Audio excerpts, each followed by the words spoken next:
Bon, Marine, bienvenue. Enfin, bienvenue, c'est plutôt toi qui m'accueille.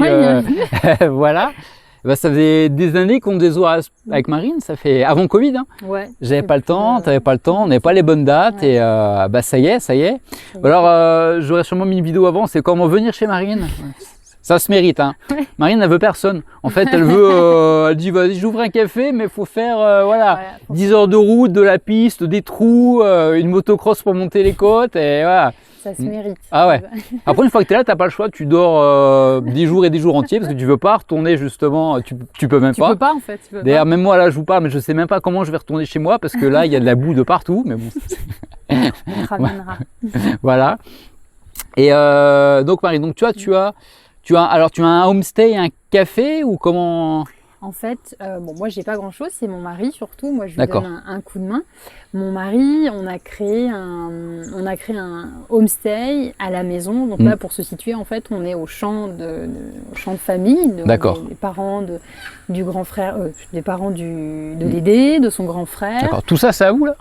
Cette partie-là, et ensuite en haut après c'est à tonton. Et en fait Oui. c'est tonton qui a donné toute cette partie-là aux parents de Dédé il y a quelques années. Okay. Et donc avant on était à la maison et puis j'ai oublié la question. Je sais plus, oui, parce que tu avais deux trucs sur internet. Oui, c'est ça, oui, café et en fait on avait le homestay, période de Covid, donc on ferme le homestay. Ma belle-maman a fait un AVC, donc c'est compliqué. Donc on s'est dit que c'était peut-être pas l'opportunité, c'était pas le moment adéquat pour recevoir. Donc on a fait une petite pause et puis on est venu ici au champ parce qu'il faut s'occuper des animaux, il faut y être beaucoup. Donc c'est plus pratique d'être ici au champ, puis papa et maman ont une maison ici. Vous avez quoi comme animaux? On a des buffles, des vaches, des poissons, des poules, des canards, des chats, des chiens. Quelques plans, d'accord.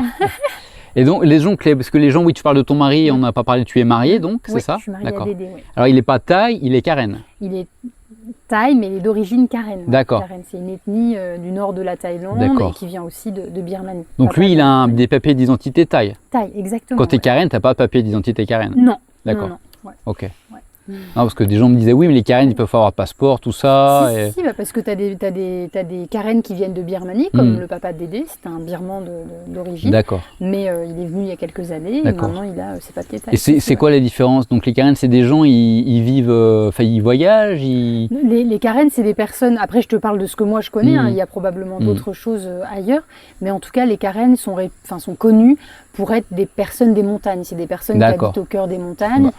Comme là, sont des personnes aussi qui s'occupent généralement quand tu vas dans des centres pour éléphants, les maouts, c'est souvent des Karen, pas tout le temps, mais c'est souvent réputé. Tu as un village plus bas là qui s'appelle Ban Kalien Lomit et ils ont cette faculté-là aussi. D'accord. Ouais. D'accord. Voilà. Et comment on se retrouve, parce que les gens là, maintenant vont se poser la même question, comment on se retrouve à être marié avec un Karen? Qu'est-ce que dans les grandes lignes, quoi, c'est venu comme ça, c'était pas prévu? Non, c'était pas prévu. Moi, j'avais pas forcément prévu de me marier non plus d'ailleurs. Et puis, je pense que déjà quand tu es amoureux, tu fais des choses que tu n'avais pas prévues. Et moi, j'étais en quête de nature déjà depuis. J'adorais ça. Je travaillais dans l'hôtellerie de luxe et j'avais besoin de dépaysement. Et là, j'atterris ici. Dans un village, c'est des personnes qui sont ultra solidaires, ultra bienveillants. Et moi j'étais clairement dans mon élément, j'étais dans l'observation parce que je parlais pas.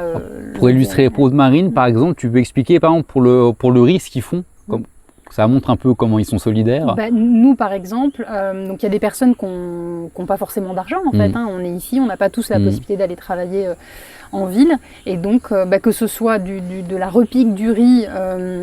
Jusqu'à la récolte du riz, en fait, on s'aide les uns les autres. C'est-à-dire que, par exemple, nous, tu vois, là-haut, tu peux voir que c'est un petit peu plus jaune et en bas, ici, un petit peu plus vert. Parce qu'en haut, c'est les tontons qui ont commencé. Donc, en fait, c'est chacun son tour. Et l'objectif, c'est qu'on aille chacun s'aider à son tour. C'est-à-dire que quand tonton va commencer en haut, nous, on va aller l'aider. Donc, ce sera 2 personnes. Et eux vont revenir normalement à 2 personnes. Quand on est en famille, on ne calcule pas vraiment. Tiens, lui, il est venu un jour, il est venu 2 jours. Quand on est du village, on calcule, mais en famille, on s'aide jusqu'à temps que ce soit terminé. Ça, c'est incroyable. C'est incroyable. Puis même si tu es épuisé, parce que franchement, il faut le faire. Moi, je les vois, je suis déjà hyper impressionnée. Mais il y a tellement une bonne ambiance. On est là, on mange, t'as le moment de la sieste, et puis il faut y retourner, tout le monde te dit purée, mais qu'est-ce qui fait chaud? Bah ouais, mais bon, ça se mérite, quoi, tu vois. Et je peux te dire qu'après, quand tu manges ton assiette de riz, ouais, t'es content, quoi. Ça va le chat? Bonjour, bonjour. C'est ça, viens bousiller la vidéo, voilà, c'est bien le chat. Voilà. Alors il y a 6 chats ici. Il a montré ses testicules. Ah. Mais ici c'est la maison du bonheur, hein. Il y a 6 chats, il y a 2 chiens. Ah bah il y a le chien qui arrive. Non, voilà, allez. Il monte l'échelle le chien, si bah, je sais pas. Milou non, hein. Milou non. J'ai peur qu'elle fasse tomber. Ah bah si, le chien monte carrément. D'accord. Et donc le homestay il est ouvert du coup ou... Enfin, je veux dire. Maintenant c'est plus ça a été un concours de circonstances. On ne voulait pas forcément recevoir ici au champ. D'accord. Parce qu'on était très bien à la maison, on avait la Wi-Fi, c'était quand même une immersion. D'accord. Mais voilà, il y avait un petit confort. Mais là, le fait qu'il y ait le Covid et le fait que ma belle-maman a eu ses AVC, disons qu'on n'est plus... on n'est plus autant à l'aise qu'avant. On n'a pas non plus envie de modifier maintenant les habitudes qu'elle a maintenant, puisqu'elle est quand même hémiplégique. Et donc, on préfère recevoir ici pour les protéger aussi, parce que le Covid est là. Même si là, nous, on est vaccinés, on ne porte pas notre masque, etc. Il y a quand même un risque. Et donc, on préfère faire attention par rapport à là. Et en fait, tu avais cette cabane-là qui était auparavant déjà utilisée pour recevoir, il y a quand même pas mal de temps. Elle est tombée en ruine. On l'a refaite parce qu'il fallait qu'on garde les poteaux, parce que les poteaux, c'est des gros morceaux de bois de récup et on ne pourrait pas en retrouver. Donc on l'a refaite et puis des personnes nous ont contactés, on peut venir dormir et ils sont venus. Et en fait, c'est comme ça, c'est des opportunités qui se présentent à nous. Le café, on n'avait jamais prévu d'ouvrir un café. Ah oui, c'est Dédé. Très bon café d'ailleurs. Merci. Tu as des quads en fait au village, tu as une entreprise qui ils font des tours de quads et ils venaient jusque devant ici parce qu'on met des fleurs, etc. Ils trouvent ça chouette. Et un jour, un copain d'Édé lui dit mais pourquoi tu fais pas un café? Et il dit bah ouais, c'est pas bête, je vais faire un café.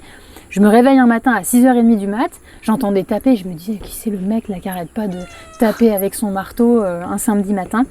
C'était Dédé qui était là en train de faire un bar. En même temps, il n'y a pas de voisins, donc... Non.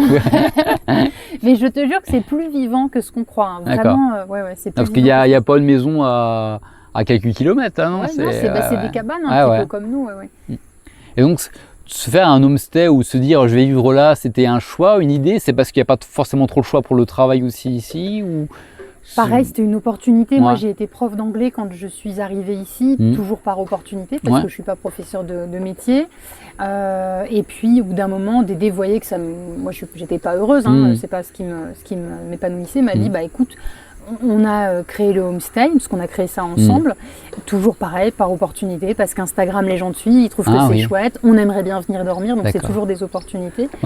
Et donc ça s'est créé. Ça s'est fait naturellement, d'accord. L'Instagram, tu l'as fait dès le début, dès que tu l'as rencontré ou Instagram, je l'ai fait avant, mais c'était pas pour le homestay. D'accord. En fait, Instagram, c'était mon Instagram personnel. Pardon.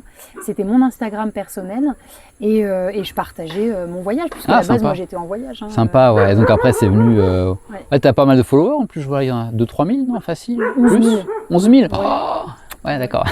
Il y a de quoi faire, d'accord. Mais c'est une belle communauté, c'est des personnes qui nous suivent au quotidien. Ouais, mais ça a l'air, moi je suis aussi d'ailleurs, donc c'est super intéressant parce que tu as une sorte d'entraide, c'est ça? Tu peux venir aider et en même temps, comme ça, tu peux venir pour pas trop cher, c'est ça? Au homestay, tu veux dire, au farmstay? Celui-là ou l'autre? Oui, ici, c'est les aléas du direct, entre guillemets. En fait, nous, on n'est pas, c'est pas qu'on est, on est comme tout le monde, on a besoin d'argent aussi un petit peu pour vivre. Mais. Ce que je veux dire, si tu voulais. Loua.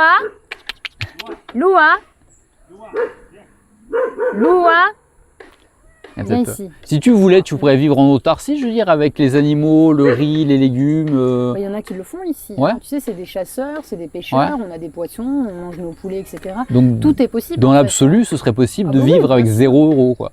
Oui, après, dans ces cas-là, par exemple, nous, tu vois, à la maison, avant, on ne payait pas Internet puisqu'on n'avait pas suffisamment, on ne consommait pas suffisamment. Et puis après, c'est comme pour tout, hein, tu mais Internet, donc forcément ça augmente, tu mets l'eau chaude, donc forcément ça augmente, mais il y en a plein qui n'ont pas d'eau chaude, qui n'ont pas Internet et qui ne payent pas d'électricité. Et donc du coup, après, on commence quand même, tu vois qu'il y a des gens qui commencent à avoir besoin d'argent. Avant, il n'y avait pas d'argent et ça allait très bien. D'accord. Et donc, qu'est-ce qui a fait que les gens ont besoin d'argent maintenant, du coup? Qu'est-ce qui a changé? Il y a plus de choses. Déjà, les gens vont en ville. Avant, on cédait gratuitement. Vraiment, il y avait de la solidarité comme maintenant. Mais maintenant, tu as des personnes qui ont des factures, qui ont les enfants, il faut les emmener à l'école, tu vois, ce genre de choses. Et donc, ça coûte cher. Le capitalisme est venu jusqu'à Shanghai et les environs. C'est vrai, c'est dommage. C'est dommage, même si je ne suis pas sûre que certaines personnes se rendent compte de ça. Parce que nous, on l'a vécu en France, en tout cas. Donc, on a peut-être plus de recul par rapport à ça. Mais ils sont quand même... ils préservent quand même toutes ces choses-là, les coutumes, etc. Donc j'ose espérer que ça va pas trop évoluer quand même. Ouais, parce que dans l'absolu, tu manges, tu vis, t'as un super espace, t'as pas de pollution, c'est génial. Ouais.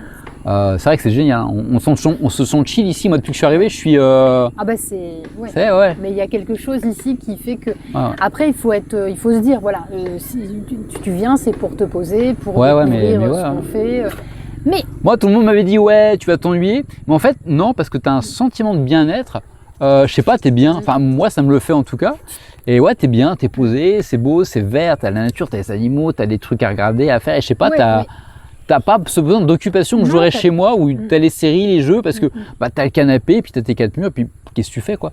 Et que là, je sais pas comment expliquer, t'as pas d'ennui comme on pourrait le croire, parce que puis bon, il y a quand même, il y a des toilettes, quand j'ai montré tout à l'heure, il y a du café, il y a des gens qui parlaient, donc c'est vrai que c'est autre chose. Je pense peut-être on surestime l'ennui de la campagne, je pense peut-être des fois, puis en fait non. Souvent c'est aussi le fait de ne pas savoir, tu vois, on ne sait pas où on va, etc. Ouais. Mais je pense vraiment, pour l'avoir vécu, qu'il faut être dans l'observation et tu te rends compte qu'il y a plein de choses. Moi, c'est avec Dédé que j'ai appris ça. Dédé, il est incroyable. Dédé, il pourrait gagner Koh-Lanta, grosso modo, aussi pour vous faire on va essayer de l'avoir tout à l'heure. Tout l'agent Koh-Lanta, il est hors concours. Il est hors concours. Ben non, c'est pas qu'il triche, mais depuis tout petit, il fait Koh-Lanta, lui, tout seul, chez lui. Le mec, il va à la pêche, ce que Loïc me disait. Il coupe du bambou pour se faire sa canne à pêche. Et il prend des lianes. Le mec, il va les mains dans les poches. Il prend en route sa canne à pêche, son truc pour faire le fil. Il soulève, il dit sous ce rocher-là, il y a des crevettes. Alors qu'il y en a 10 000 autres, il n'y a pas de crevettes. Tu soulèves, tu as les crevettes. Tu prends un quoi? Tu pêches, tu fais du poisson. Tu es parti avec les mains vite. Tu reviens, tu as une canne à pêche, tu as du poisson, tu manges. Je veux dire. Mais c'est pour ça qu'ils ont énormément à nous. Enfin, en tout cas, moi, que ce soit la famille de Dédé ou même tous les villageois et Dédé, ils ont une richesse qu'ils apportent qui est incroyable. Et ça, il faut venir et il faut vraiment passer du temps pour s'en rendre compte. Mais pour moi, c'est un privilège d'être ici. C'est vraiment un privilège. C'est une chance incroyable de pouvoir être ici. Et je pense que c'est. Mais parce qu'il y a des gens, ils travaillent à Paris ou ailleurs juste pour se payer à manger un loyer. Et qu'en fait ici, tu travailles pas, mais ton loyer, t'as ta maison, quand t'es chez toi, t'es chez toi. Et finalement, le travail que t'as, c'est pour te nourrir toi-même. Donc t'as ton jardin, tes animaux. Donc tu fais pas mieux. Enfin, tu fais pas mieux. C'est beaucoup plus agréable. C'est valorisant parce que tu fais ça tout seul. C'est pour toi. T'es chill. T'as pas à te dire à la fin du mois, faut que je fasse un boulot que j'aime pas parce que je dois payer un appart à 25 mètres carrés au centre-ville, plein de pollution. Et qu'en fait, ça t'apporte juste le fait de manger, de payer un appart. Moi, je pourrais jamais revenir. J'espère pas que je sois pas obligée. Toi, t'es d'où en France? Pour dire aux gens un peu la région. Je suis mais j'ai grandi en Aquitaine. D'accord. D'accord. Mais je pourrais pas. Non, je pourrais pas. Je pense que ce serait difficile. On nous a habitués à un système qui est pas forcément viable ni qui nous rend heureux finalement. Tu t'aperçois quand tu sors un peu du carcan. Tu manges aussi bien que les autres. Je veux dire, ici, il y a même un caramel macchiato, alors qu'on est à 150 000 km des. Oui. Et il y a un aéroport à Shanghai pour ceux qui veulent venir. Moi, tout le monde dit il y a un aéroport, sérieux? Je fais oui. Il y a un aéroport, je crois qu'il y a 2 pistes, je l'avais filmé. Il me semble qu'il n'y a que 2 pistes, mais il y a vraiment un aéroport. Et donc t'es pas si loin de l'aéroport après, donc t'es à 30 km du centre-ville de Shanghai, c'est pas... Non, puis souvent les gens quand ils viennent, ils font un peu de Shanghai, ils visitent Shanghai, et ensuite ils viennent nous voir. Ça peut être en fin de vacances, tu vois, en fin de périple, ou alors en début, mais vraiment tu te poses quoi, tu vois, t'arrives, tu te poses, tu viens pour te poser, que ce soit 1 ou 3 nuits ou 5 nuits. Nous on a des personnes qui devaient rester 2 nuits, qui sont restées 15 jours quoi, tu vois.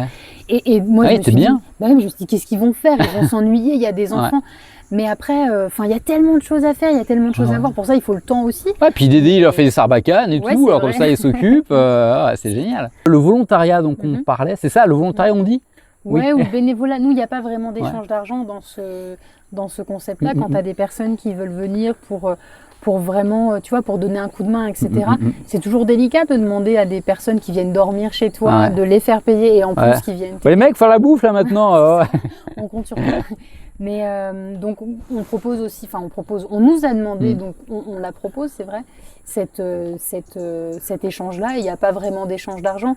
Si D'accord. tu veux nous laisser un tips pour nous soutenir, bien Ah sûr, ouais. comme je le disais à Olivier, on va pas refuser, mais on le fait pas pour ça, on le fait parce qu'on trouve ça chouette. D'accord. Disons c'est pas qu'on prend moins de pincettes, mais quelqu'un qui va régler, nous nos tarifs, c'est 600 bahts pour 2 avec petit déjeuner et nuitée, et 800 bahts avec petit déjeuner et dîner pour 2 personnes. D'accord.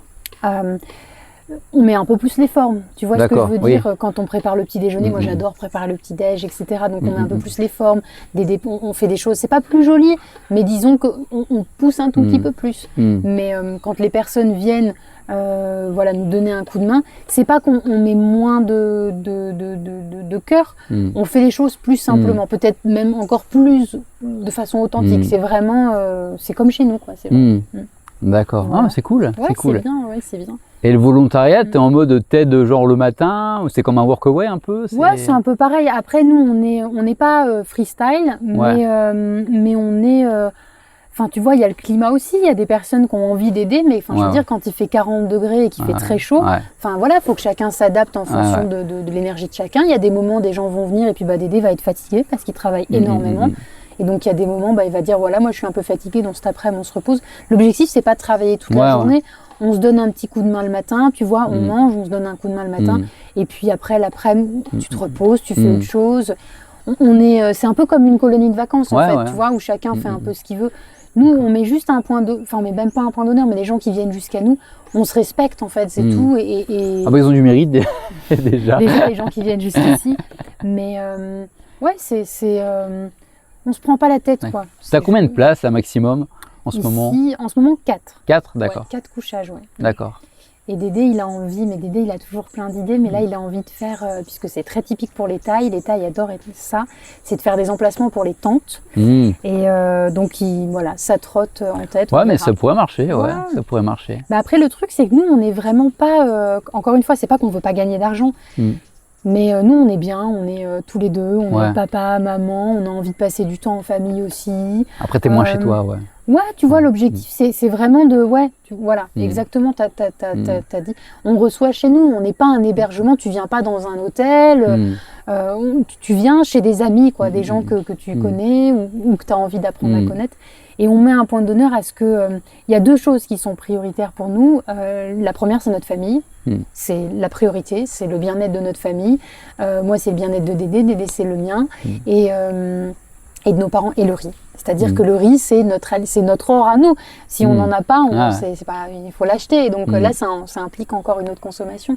Et donc, on vit en fonction du riz. Donc, si tu viens à un moment où c'est la récolte ou alors c'est le plantage, le repiquage, c'est pas que tu seras pas notre priorité, mais voilà. Parce qu'il y a une récolte par an, voilà, c'est ça, donc forcément, il faut la faire. Faut la faire. Puis nous, on revend pas, c'est vraiment pour notre consommation personnelle. Et quand ils ont une Française arrivée, la famille de Dédé, parce qu'ils sont pas trop habitués forcément aux étrangers ici, là, vu où on est, ça a fait quoi ça... Alors déjà, en fait, si, parce que ma belle-sœur est française, donc il y avait déjà une Française dans la famille. Mais donc les 2 frères, c'est ça, se sont trouvés à chacun un Français. Donc souvent on nous dit quand on va se balader, donc avant, moi je me baladais beaucoup avec maman, souvent on se baladait en scooter. Maman, c'est la maman de Dédé. D'accord. On se baladait et on lui disait, tes 2 fils sont avec une farangue. Putain, mais t'as vraiment de la chance, quoi, tu vois, comme si on était les 2 blindax, tu vois. Mais franchement, j'ai déjà rencontré mes anciennes belles-mères. Avec mes anciens compagnons, j'ai jamais ressenti ce que j'ai ressenti pour mes beaux-parents. Ce sont des personnes qui sont exceptionnelles. En termes de quoi, le ressenti? Dans le sens où je me suis sentie vraiment accueillie les bras ouverts. Mais et puis même après dans la relation avec Dédé, je veux dire, moi j'avais jamais habité avec avec mes beaux-parents. Là maintenant on est ici au champ parce qu'on a les animaux, mais sinon on habite ensemble dans la même maison. Donc j'avais jamais habité avec mes beaux-parents. Moi elle me hait, ma belle-mère, ça c'est. Et donc je me suis sentie à ma place, on m'a donné entre guillemets cette place-là, on a accepté que je sois la compagne de Dédé, mais ma belle-mère était là pour nous soutenir. Il y a eu, tu vois, des moments où notre première dispute. D'habitude, je serais jamais allée voir ma belle-mère, tu vois. Et c'est elle qui m'a réconfortée, qui m'a dit, ah mais on fait pas comme ça chez toi. Mais ici c'est pas grave. Mais tu vois, ça a été vraiment un énorme soutien. C'est marrant. Hein. Et il y a eu, ils ont forcément, parce que c'est pas des gens forcément qui ont voyagé peut-être en Europe ou ailleurs. Est-ce qu'ils ont des préjugés, des trucs qui t'ont surprise ou des préjugés, non, c'est des gens qui jugent pas. Non, mais peut-être des idées construites sur le fait que l'étranger, il est comme ça, ou il a ça, ou il pense ça, ou il va faire comme ça peut-être. La première chose qu'on dit, c'est que tu manges du pain.